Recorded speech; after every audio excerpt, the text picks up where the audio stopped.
Welcome to Twin Talk. This is Joy, and I'm here with my sister Angie. And today we will be discussing Matthew Pery's memoir, Friends, Lovers, and the Big Terrible Thing. So, Angie, my first question to you is, what are your thoughts when you hear the name Matthew Pery? Well, Friends, the show Friends, I feel like that's obviously his most iconic, his most famous role he ever did was for Friends. I didn't watch Friends a ton, but I do remember, like, of all the characters, or at least of the guys, I felt like he was really cute and I felt like he was real charming. Yeah, I'm the same way. I wasn't a huge fan, I wasn't a diehard Friends fan, but I did watch it quite a bit. And like you, out of the three guys, I'm most related to Chandler's character, and I just thought he was cute and funny. Mhm. And also the set. I'm really big into sets of movies, and I just love the set of Friends. I love the coffee shop. I love the apartment. And that honestly, that's one of the reasons I like to watch it was Yeah. how they dressed the girls and how they did the sets was really Yeah, cool. the style, the fashion. I have to be honest with you, most of the time when I was watching it, I was looking more at the furniture and the color of the paint on the wall. I mean, I can still tell you exactly what their living room looks like on the set of Friends. Right. Because it was so Yeah. cool. But yeah, they just had a really cool vibe about it. So he's uber famous. He's known all over the world. Friends is a worldwide phenomenon. At one point, each cast member was making $1 million per episode. Yeah, And crazy. that's mind blowing. Mhm. So I'm going to go ahead and have Angie read the summary of Matthew Pery's memoir. Okay, so Matthew Pery's memoir was published in November of 2022. It's an intimate, raw, and candid account of his life, focusing heavily on his struggles with addiction, mental health, and the toll fame took on him. In the book, Pery opens up about his time on Friends, his battles with prescription drugs and alcohol, and the isolation he often felt despite being surrounded by people. The memoir also touches on his relationships, personal regrets, and moments of clarity that eventually led him toward recovery. And one thing I do want to mention is that we both listened to the book on Audible, and Matthew Pery did narrate it. And his voice, it was troublesome to me. It sounded like he was slurring his words. And one thing I read was some people said, oh, he was not sober when he was recording it. But another thing I read said that he was on all this different type of medication, and that's what was caused him to kind of slur his word, and his speech sounded weird. Did you notice that when you were listening to it? Yes, I noticed it. Unfortunately, it kind of gave me a negative experience listening to the book because to be frank, you're wondering the whole time, was he high when he was recording this? I don't know. I don't know what to believe either because I feel like there were several contradictions in the book. Just in doing a little research, I've read through some interviews he had and then go back and double checking with the book, and I just feel like there's some contradictions. Did you see that any at all? Yeah, and Joy and I were talking before the podcast, just to give a little background here, but we were talking about it's been a little bit since we've listened to this, which that's always a problem when doing a podcast because it's just not fresh on my mind. But the general feeling that I kept getting as I was listening to his book was it just felt like there was a lot of contradictions in the book. And is that how you felt? Yeah, and just to be totally honest, we thought about not doing the book because once you read the book, it definitely separates the character of Chandler from the actual person of Matthew Pery. And I just got to be honest, when I got through reading the book, I'm not a Matthew Pery fan. I might be a Chandler fan, but I'm not a Matthew Pery fan.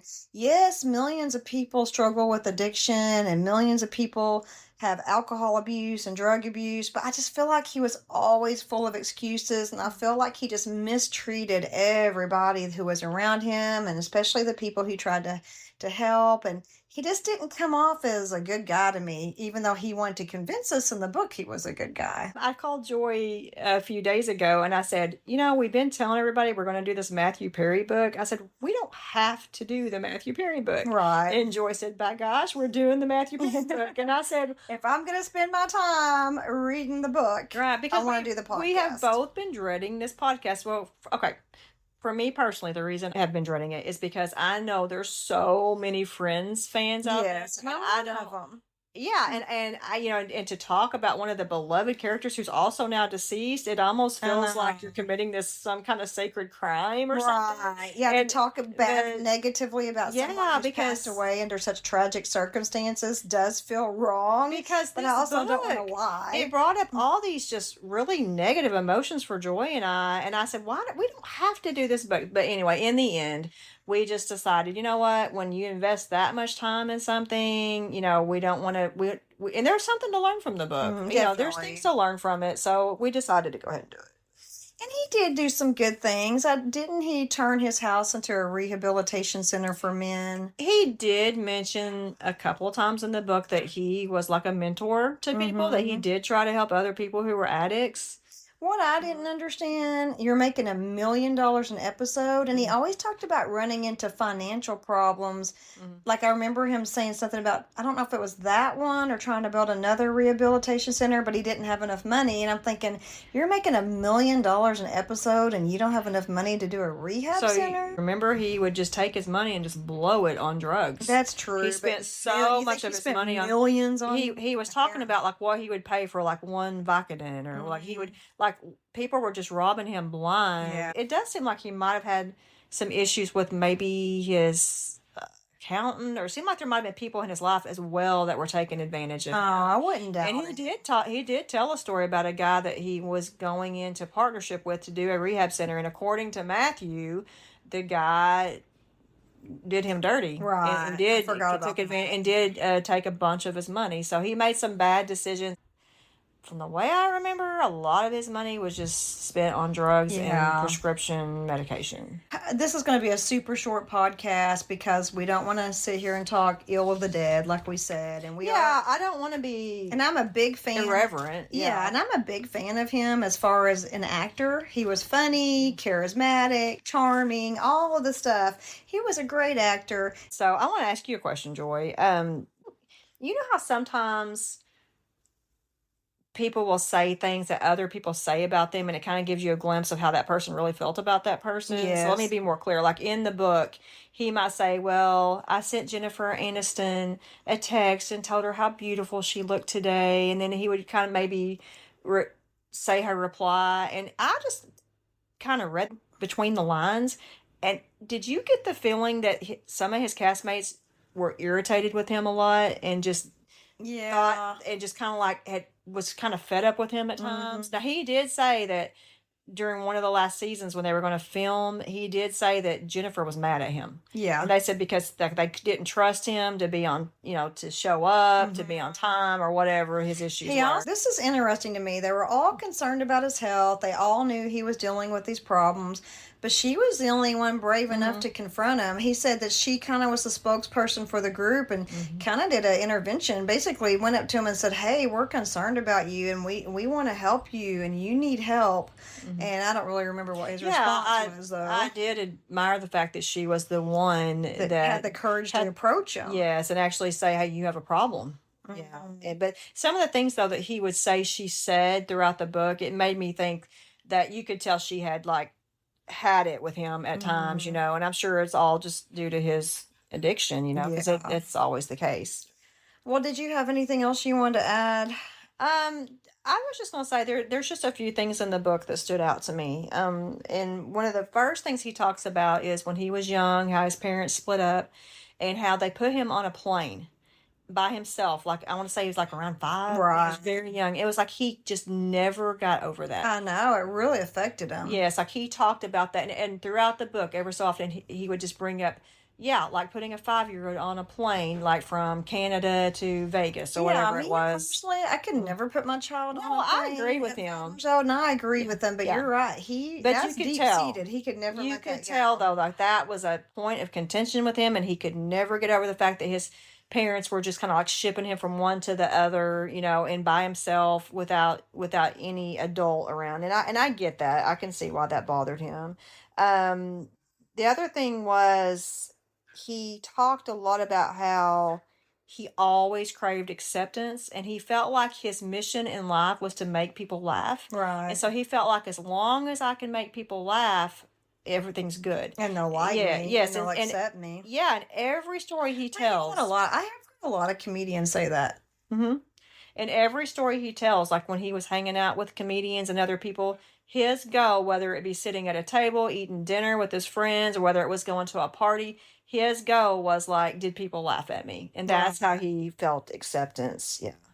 And then the only other thing I wanted to say was, he did have opportunities for happiness, but he would every time he would blow it. And so like one of the things that stood out to me was he dated Julia Roberts. Right. And Julia Roberts actually she was the one that instigated the whole relationship. They said she asked about him and wanted to meet him, and then he talks a lot about how he was nervous about meeting her, and then they had a relationship, and then he breaks up with her, even though he said that she was kind of like one of the loves of his life. Right. And he does admit that he would sabotage every time he was in a good relationship with a woman. He would sabotage it because I don't think he wanted them to find out who he truly was. He was afraid they were going to get to the bottom of it, and they wouldn't love him for who he truly was. Yes, that's one thing that he did say, that he was scared. He didn't want people to, he felt like if they truly knew who he was, they wouldn't like him. Right. So, and then the other thing I was going to say was, and I know everyone listening knows that he's